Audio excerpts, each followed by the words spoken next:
Amém? Oremos aqui pelo ungido do Senhor. Peço perdão hoje, né? Se passar um pouco, vai ser pouca coisa se passar, tá, irmãos? Uns 10, 15 minutinhos no máximo. Oremos pelo ungido do Senhor aqui. Esse varão valoroso na mão do Senhor, profeta de Deus, amém? Senhor nosso Deus e nosso Pai, Deus de Abraão, Deus de Isaac, Deus de Jacó, muito obrigado, Deus, pela vida do nosso amigo Diácono Jackson.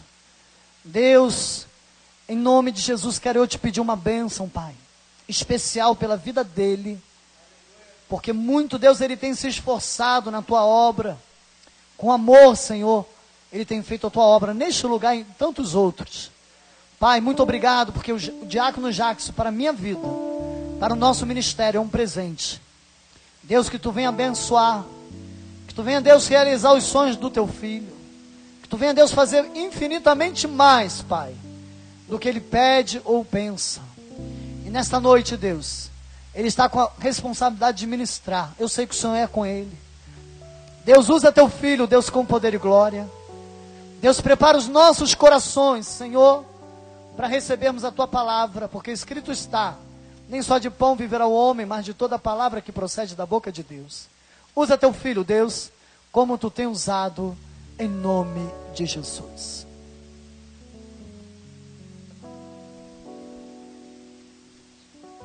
A paz do Senhor para a igreja, amém? Está bem fraco, a paz do Senhor para a igreja, amém? Quantos já receberam da parte do Senhor Jesus? Evangelho de Jesus Cristo, segundo escreveu o apóstolo João. Evangelho de Jesus Cristo, segundo escreveu o apóstolo João, capítulo de número 4, versículo de número 23.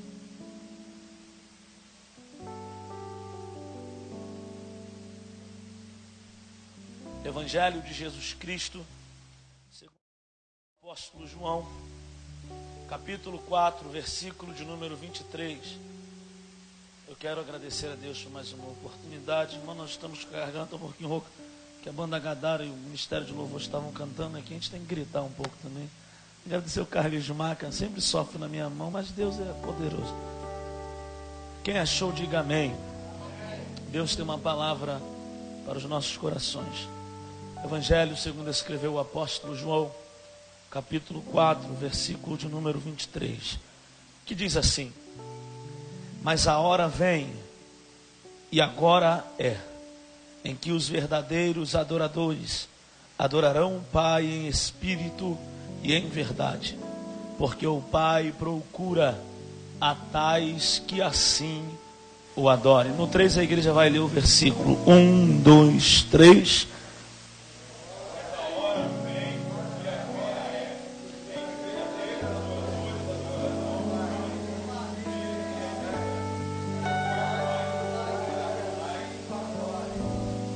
Amém. Sente-se glorificando ao nome do Senhor Jesus. Você pode dar uma linda salva de palmas para Jesus?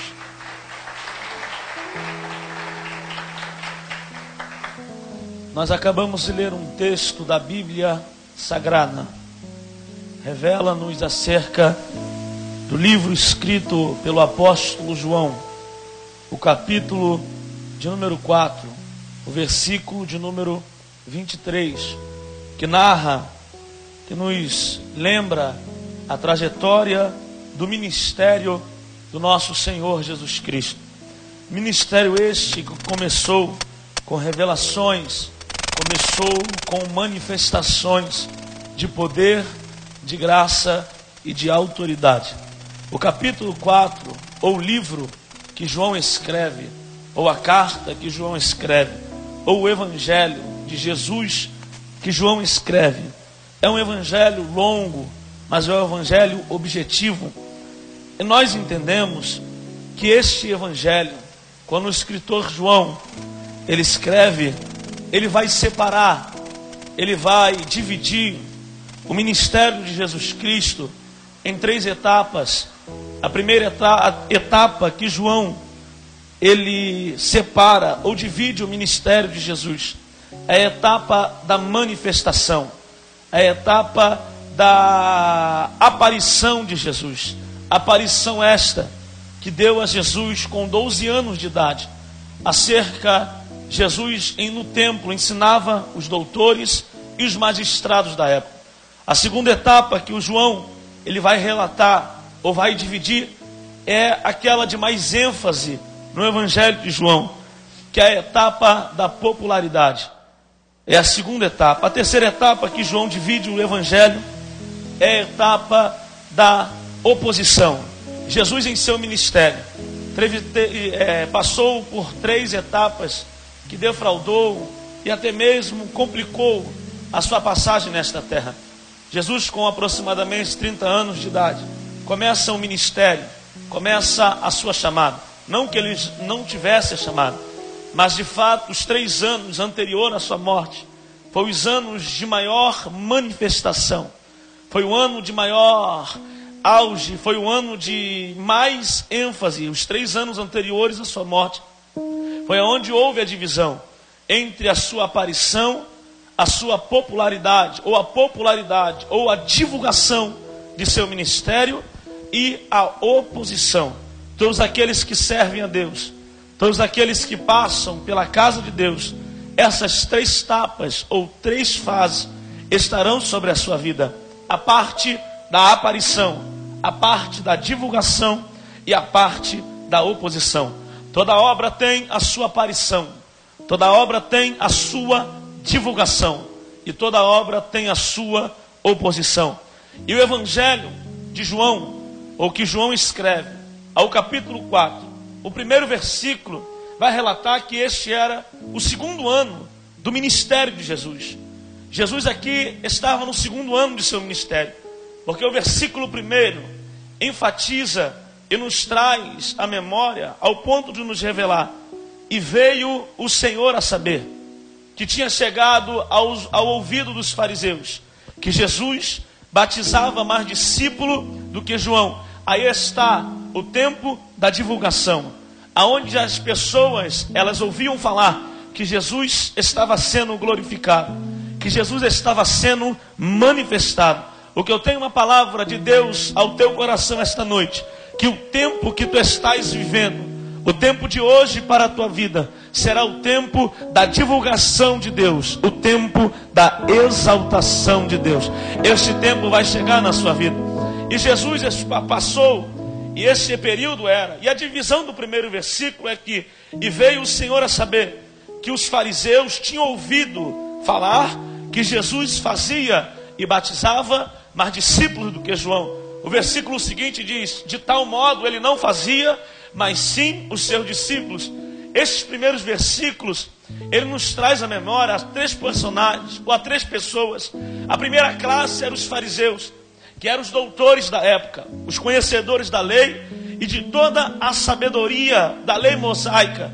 Quando o evangelista João, ele vai escrever e relatar acerca dessa história, ele estava dizendo que essas classes e essas divisões de fases, ou de período que nós vivemos, estas classes de pessoas, elas não estão isentas de estar conosco, de compartilhar conosco.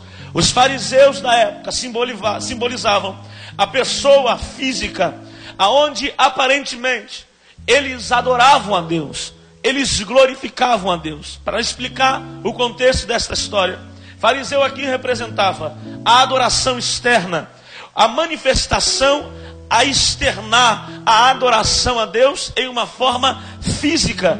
Todo fariseu somente adorava com características físicas. Nenhum fariseu, nenhum escriba na época adorava a Deus da devida forma que deveria ser adorado. Eles adoravam acreditando que a demonstração, o afeto, e ao mencionar, eles acreditavam que isso era a adoração.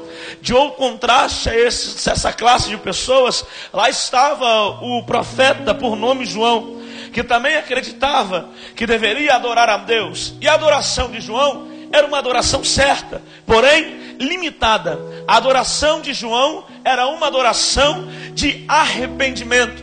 João adorava a Deus, João glorificava a Deus exatamente da maneira que tinha que ser. Porém, João limitava, porque ele dizia que a adoração só viria através do arrependimento. A adoração para João era se batizar nas águas. A adoração para João era somente mergulhar nas águas. Mas a terceira pessoa que se encontra nos 2 primeiros versículos, o próprio João, por ser limitado, por ser uma pessoa física como eu e você, uma pessoa com os mesmos defeitos, com as mesmas humanidades, João olha, e quando João estava alicerçando na terra o projeto batismal, ou o projeto de batismo, João olha para a sua frente e percebe que um ser que não era somente terreno, mas havia descido do céu, a qual Isaías profetizara, a dizer que um menino iria nascer, e um filho foi dado à humanidade, aonde sairia do ventre de uma virgem,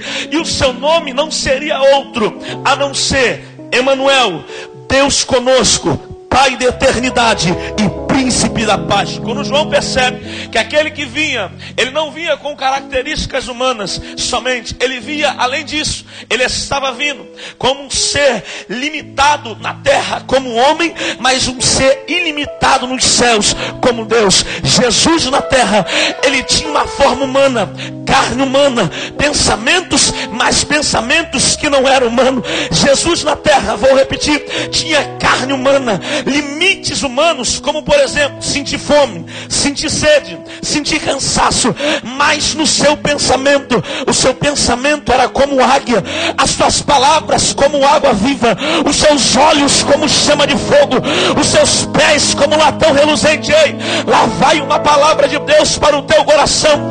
Este mesmo Jesus que andou em seu ministério nesta terra, morreu ao terceiro dia, ressuscitou e está aqui esta noite para te dar vitória. Se você acredita, levante a tua mão para adorar a Deus. Jesus na terra, João limitado, João libera uma palavra a dizer: ei, eu sou limitado, eu sou carne, eu sou osso, mas tem uma coisa, eu só posso batizar com água, porém virá um que é antes de mim, mas virá após de mim. Olha o que João faz. João dá um contratempo. João coloca o tempo passado juntamente com o tempo presente. João diz que viria um que era antes do que ele, porém viria depois de ele e depois dele, e esse que viria, ele não somente batizaria com água. João estava dizendo: eu sou limitado, sou feito de carne e osso. Esse que virá, ele está limitado ao plano físico como homem,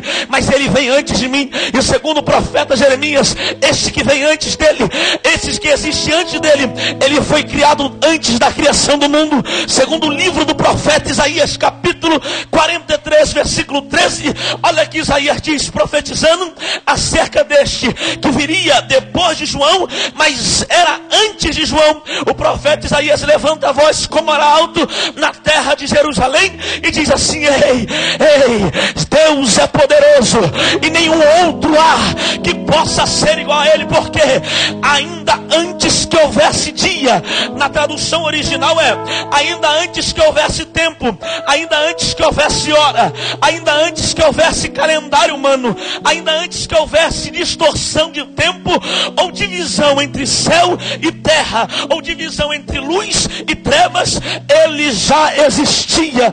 Esse Deus poderoso, digno de receber a glória, a honra, o louvor e a adoração.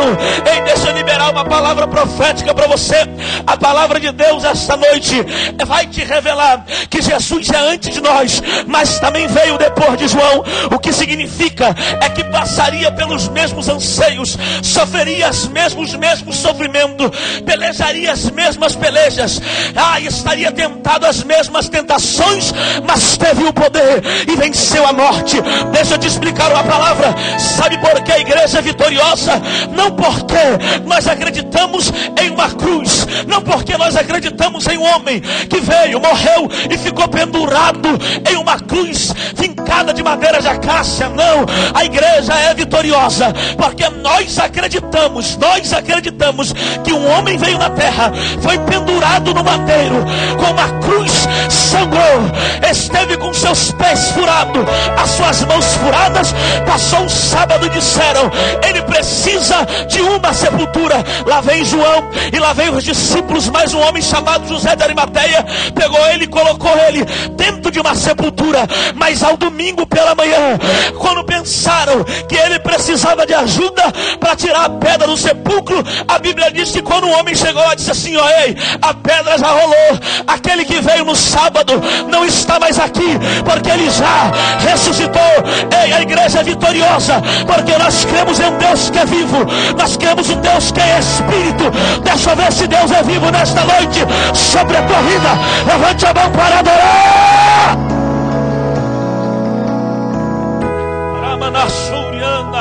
E João diz: ele não é limitado.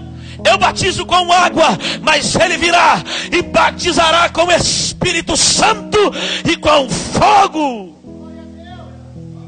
Ele não tem limite, para ele não há barreira.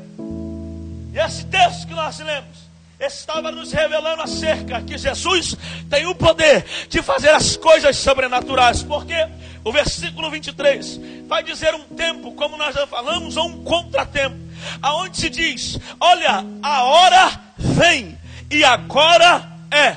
Era Jesus falando. Jesus estava dizendo que a hora ainda ia chegar, mas já era.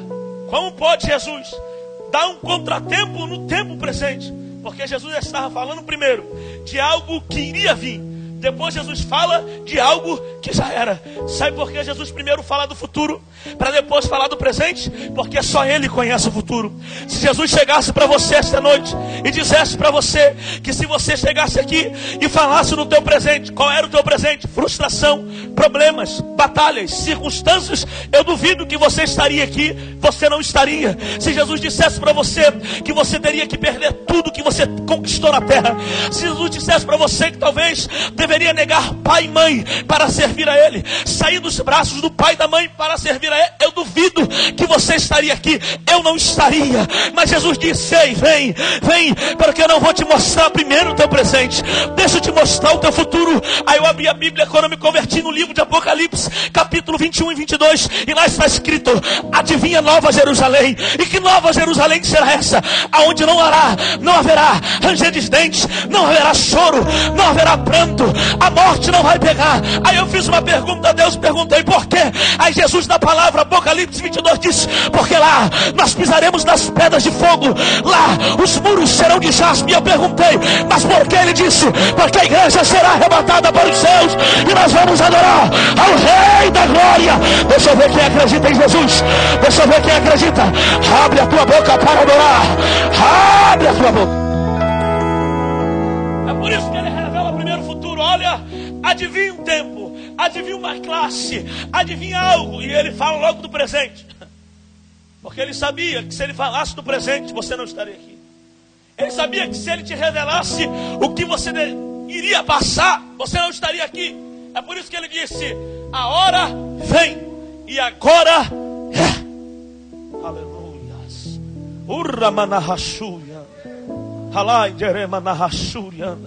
Olha a expressão: a hora vem. O verbo muda. E agora é. Aleluias. Sabe por que ele usa essa expressão? A hora ainda vai vir, mas agora é. Eu estava dizendo: agora é agora. Você é o que você é. Jesus estava dizendo: você vai ter um futuro de glória, um futuro próspero, mas você não vai mudar o que você é. Você é assim, desse jeito, com essas fraquezas, com essas dificuldades, sofrendo as mesmas batalhas, as mesmas pelejas, mas isso não vai te impedir de acreditar e desfrutar do reino espiritual, conhecido como glória eterna, conhecido como céu, conhecido como majestade divina, conhecido como o trono todo-poderoso. Ei, escute uma coisa: Jesus estava dizendo que não importa o que aconteceria, as nossas fraquezas seriam para sempre até a morte. Por isso que ele disse: a hora vem e agora é. É a mesma fraqueza, as mesmas pessoas com a mesma dificuldade de compreender as coisas espirituais. Mas tem uma coisa: a hora também vai chegar, e quando ela chegar, ninguém pode impedir você de chegar lá. Ninguém vai impedir você de chegar lá. Ninguém vai impedir. Quando Jesus fala sobre isso aqui, o contexto é de adoração. Quando Jesus fala sobre isso, parece que ele está aniquilando os adoradores que passaram, porque Jesus está dizendo que viria e era o presente, ou seja, uma nova geração se iniciava. Parecia que Jesus estava falando uma heresia, porque Jó foi um adorador e foi no passado. E Jesus não fala do passado, ele fala que nasceu naquele momento, passa a ser criado naquele momento. Parece que a adoração de Miriam, quando passou o mar vermelho, pegou o pandeiro e disse só o Senhor, Deus, parece que não foi adoração. De fato, Jesus não estava dizendo isso. Jesus não estava dizendo que Jó não foi um adorador. Jesus não estava dizendo que Miriam não foi uma adoradora, muito menos que Abraão, ao sacrificar o seu filho, não foi um adorador, não. Jesus estava dizendo, eles adoraram, eles foram adoradores, mas na geração deles, no momento dele, Abraão foi um adorador, mas na geração da promessa. Miriam foi uma adoradora, mas na geração do deserto. João Batista foi um adorador, Isaías foi um adorador, Elias foi um adorador, Eliseu foi um adorador, mas na geração de profetas. Essa geração que começa hoje será adoradores, mas será uma geração de adoradores que adorarão o Pai em espírito e verdade, porque o Pai procura a tais que assim o adorem. Abraçou derrama na Súria.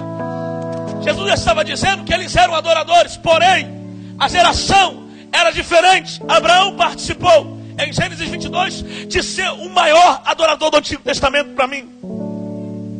Depois de Jó, para mim, Abraão foi o maior adorador a Deus, para mim, na minha visão, porque sacrificou o seu filho. E o escritor, a carta aos Hebreus e a carta aos Romanos, diz que Abraão creu que o seu filho poderia ressuscitar ainda das cinzas. Isso é adorador. Isso é adorador. Mas na geração de promessa. Porque você vai ver no capítulo 15, a partir do versículo 5 adiante, Deus dizer para Abraão: Abraão, a geração vai sofrer até a sua própria quarta. Ou seja, Abraão, a geração que tu está presente é uma geração de promessa. Eu prometi, você é um adorador, mas na sua geração nada passa. Cada geração é uma geração. Moisés, no deserto, foi uma geração do deserto. Porque você vai ver que no deserto, a maior parte, somente 2 sobreviveram. Somente 2 sobreviveram para entrar na Nova Jerusalém ou entrar na Canaã, terra prometida, que foi Josué e Caleb. Todos da época de Moisés morreram. Todos no deserto, porque no deserto se formou uma nova geração. Geração do deserto. Porque eles eram adoradores, mas o tempo da geração era a geração do deserto. Passasse o tempo, começa o tempo de profetas, aonde se levantou os maiores profetas da história da humanidade. Entre eles o profeta Elias, entre eles o profeta Isaías, Jeremias, Daniel e os profetas menores. Todos eles se levantaram. Eram adoradores? Eram. Isaías contemplou um estado de adoração. Isaías capítulo 6, versículo 1. Eis que no ano que morreu o rei Uzias, eis que eu vejo o Senhor assentado sobre um alto e sublime trono, e a sua glória enche toda a casa. E os serafins cantam e adoram a Deus, dizendo: Santo, Santo, Santo é o Senhor dos exércitos. Na revelação de Deus para Isaías, na geração de profetas, ou geração profética, a revelação de Isaías, ela vai nos dar um amparo de dizer que existe 2 planos para adorarem a Deus, 2 planos que servem de adoração a Deus, 2 tempos que servem de adoração a Deus. O tempo físico, que é o tempo que nós vivemos, e existe o tempo espiritual, que é o tempo ainda que nós não vivemos. Parece ser uma coisa estranha, porque Jesus disse: eis que eu procuro a tais que assim o adorem. Adora ao Pai em espírito e em verdade. Quando Jesus disse que a classe que vinha, a geração que viria, seria uma geração que adoraria tanto em espírito, tanto em verdade. Jesus estava dizendo: eu estou unindo hoje os dois planos, eu estou unindo hoje os dois tempos, o tempo físico e o tempo espiritual. Eu estou colocando tudo em um pacote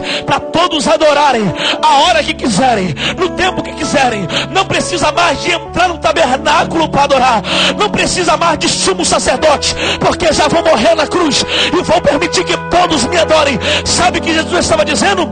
Uma nova geração começaria, um novo tempo chegaria para Jerusalém e para os moradores da terra. Sabe o que Jesus estava dizendo? Que chegou um tempo de você glorificar e adorar e exaltar, magnificar, engrandecer, exaltar ao Deus Todo-Poderoso.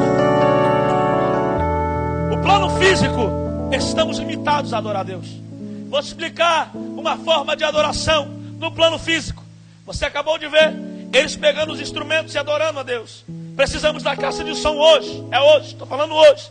Precisamos de instrumentos, precisamos de microfone para que nossas vozes sejam ampliadas. É uma forma de adoração a Deus no terreno físico. Mas o que move o coração de Deus é quando nós conseguimos sair, ainda que nós estejamos aqui como estamos, no físico. Quando nós, desse mesmo tempo, conseguimos sair do plano físico e entramos no plano espiritual.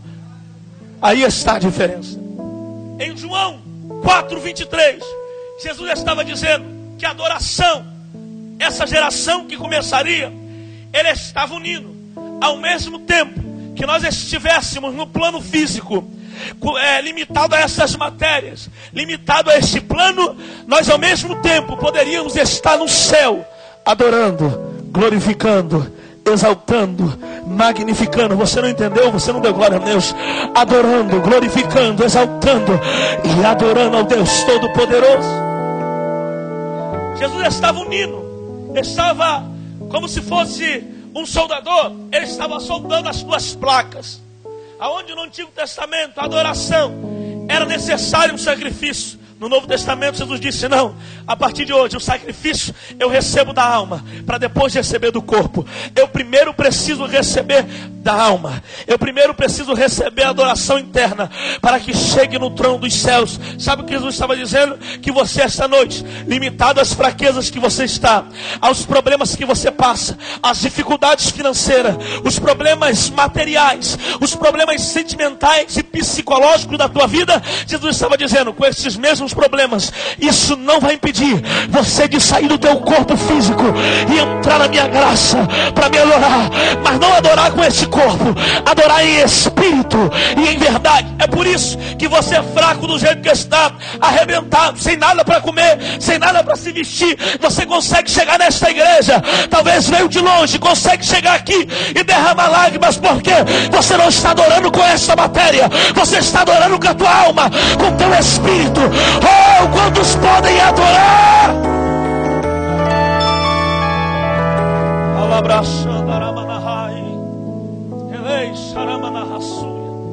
O plano espiritual, os anjos adoram. No plano físico, o homem adora. No plano espiritual, os serafins cantam santo. Os querubins dizem que ele é Deus poderoso. Os 24 anciões se prostram e dizem: ele é poderoso. Digam de adoração e de glória. No plano espiritual, nas regiões celestiais, segundo a carta aos Hebreus, diz que Satanás está lá. E nas regiões celestiais, eles também têm que adorar a Deus. Aí o apóstolo Paulo, ele vai revelar, Filipenses 2, aonde todo o joelho se dobrará.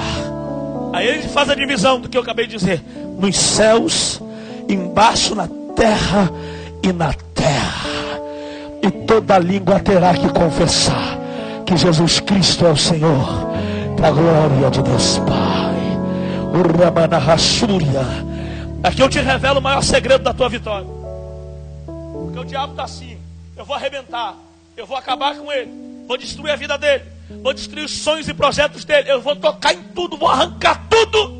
Mas antes de Satanás fazer isso, ele tem que pedir permissão a Deus. E vou te explicar o que Satanás faz para pedir permissão a Deus. Satanás faz assim, ó: Senhor, deixa eu tocar nele, deixa eu tirar dele, Deixa eu arrebentar com ele. Eu te adoro. Para fazer isso, sabe o que Deus faz? Satanás, deixa eu ver como está meu servo. Aí está você, cheio de problema, cheio de angústia, cheio de dificuldade. Mas você não faz assim, você faz assim, ó.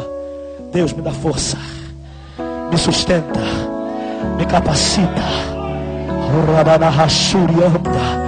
Abre as portas, abençoa. Aí Deus olha para Satanás e fala assim: Satanás, você perdeu a adoração.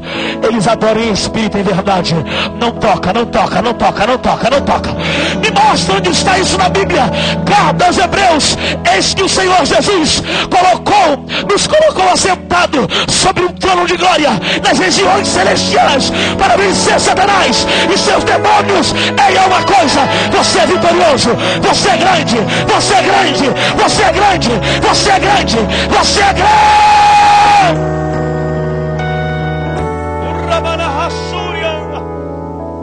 Sabe por que Satanás tenta te destruir? Porque você está sentado não neste plano físico. É isso que é o mais lindo da igreja. É isso que é o mais lindo do evangelho. É que você na terra talvez não tem dinheiro, não tem carro bom, não tem casa boa, muito menos conta bancária cheia.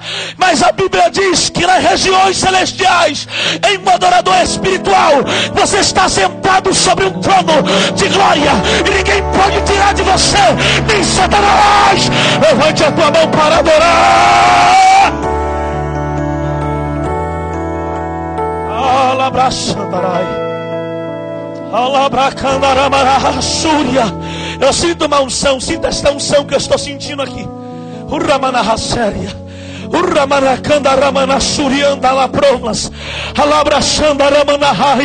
Essa enfermidade não vai te matar, esse problema não vai destruir a tua vida. Não te preocupes, ainda aqui na terra ninguém vê nada. Para Deus tu estás assentado sobre um trono de glória, sobre um trono de glória, sobre um trono de glória, sobre um trono de glória. Abra a tua boca esta noite para adorar. É por isso que Satanás tenta te destruir. É por isso que ele quer te matar, arrancar o que é teu.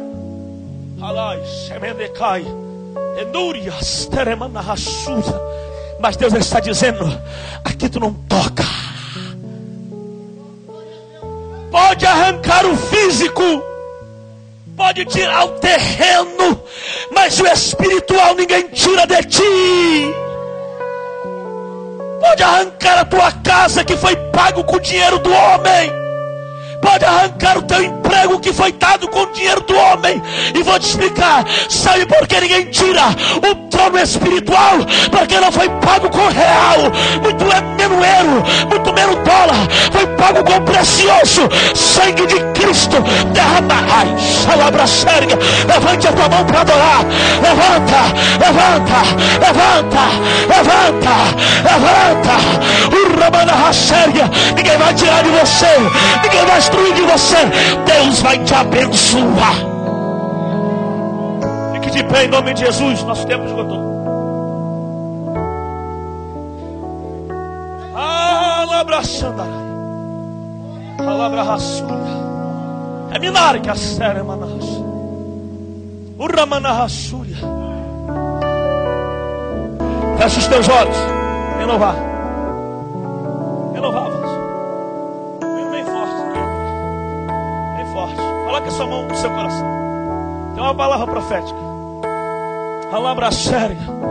Ramanduriassuri andalabraxéria. Nós vamos terminar. Eu não posso deixar de fazer isso. Quando eu orava de madrugada, Deus falou: ministra. Ministra. Ministra, porque a geração de adoradores chegou na Sulacap. Ministra. Daqui sairá grandes ministros do Evangelho, eu não tenho dúvida.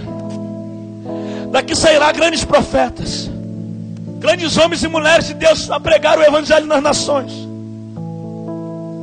Eu não acredito no Evangelho como profissão. Eu não acredito no Evangelho como uma forma de ganhar dinheiro. Eu não posso acreditar. E é por isso que os altares do Brasil será visitados por Deus. É por isso que a justiça de Deus hoje vai começar a entrar nas igrejas do Brasil e vai arrancar essa casta de endemoniados que tiram proveito daquilo que Deus nos chamou. Deus vai arrancar. Eu não posso acreditar nisso, mas eu acredito numa coisa: Deus, que o mesmo Deus que prometeu é fiel para cumprir. Eu ainda acredito que tem homens e mulheres de Deus que foram designados para um chamado na terra. E tem uma coisa: se Deus te chamou, vai, porque se Ele te prometeu, Ele vai cumprir. Não te preocupes com nada, porque Deus te prometeu, vai cumprir. Te prometeu, vai cumprir. Te prometeu, vai cumprir. Te prometeu, vai cumprir. O Ramana Hashuri anda. Bote a mão no seu coração, feche seus olhos. Comece a adorar a Deus aí, em espírito e em verdade. Diego, não é porque eu sou conhecedor de causa que eu vou falar. Antes de eu sair de casa para vir para cá, Deus ele me disse assim, ó: fala para o Diego e para a Bianca que hoje a justiça de Deus entrou nesta causa. Foi a justiça de Deus. Te prepares, porque Deus vai mostrar que Ele é justo na tua vida, agindo com justiça. Deus mandou te dizer desta maneira: Deus hoje desce com a espada da justiça e arranca Satanás e te dá vitória nesta noite. Uma linda salva de palmas para Jesus. Que Deus abençoe poderosamente o diácono Jacques com essa palavra, vindo do coração do Pai para o teu e para o meu coração. Quem tem ouvidos, ouça o que o Espírito diz às igrejas. Amém? Quem tem ouvidos, ouça o que o Espírito diz às igrejas. Amém? Amém? Oremos aqui pelo ungido do Senhor.